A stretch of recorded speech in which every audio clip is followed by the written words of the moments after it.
താപനില എത്ര തന്നെ ഉയർന്നാലും വെയിലത്ത് പണിയെടുക്കാതെ രക്ഷയില്ലെന്ന് തൊഴിലാളികൾ. 11 മണി മുതലുള്ള വെയിൽ നേരിട്ടേൽക്കരുതെന്നാണ് നിർദ്ദേശം. പക്ഷേ എങ്കിലും അത് ഒരിടത്തും പാലിക്കപ്പെടുന്നില്ല.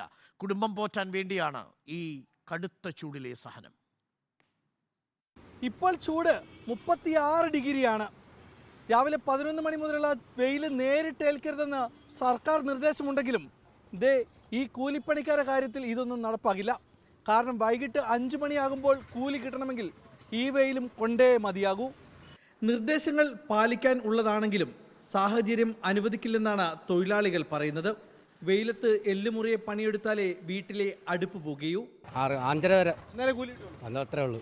ചൂട് കാരണം ഭക്ഷണം കഴിക്കാൻ പോലും പുറത്തിറങ്ങാൻ കഴിയാത്തവർക്ക് ഭക്ഷണം എത്തിക്കുന്ന ഒരു വിഭാഗം തൊഴിലാളികളുണ്ട്. അതിൽ കൂടുതലും ചെറുപ്പക്കാരാണ്. ചൂടൊക്കെ എങ്ങനെയുണ്ട്? ഭയങ്കര ബുദ്ധിമുട്ടാണ്. നട്ടുച്ച ചെയ്യാൻ മെയിനായിട്ട് മസ്റ്റായിട്ട് ഓർഡർ ചെയ്യുന്നത്. കൂടുതൽ ചൂട് രേഖപ്പെടുത്തിയ ജില്ലകളിൽ കൊല്ലവുമുണ്ട്.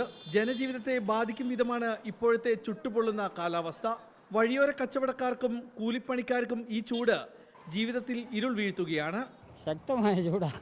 വെയിലത്തെ ആൾക്കാർ വാങ്ങിക്കും. കാരണം ഇത് നമ്മൾ ഡ്രിങ്ക്സ് ആയിട്ട് നമ്മളല്ലാതെ ജ്യൂസൊക്കെ അടിക്കുന്നതല്ലേ.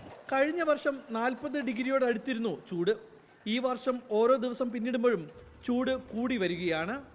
ഇങ്ങനെ ഇടയ്ക്കിടയ്ക്ക് വെള്ളം കുടിക്കുകയും വെയിൽ നേരിട്ടേൽക്കാതിരിക്കാനും ശ്രദ്ധിച്ചാൽ ഈ ചൂടിനെ നമുക്ക് പ്രതിരോധിക്കാൻ സാധിക്കും. വീഡിയോ ജേർണലിസ്റ്റ് JB ജ്യോതിഷിനൊപ്പം reporter Dileep Desiya, in reporter, Kollam.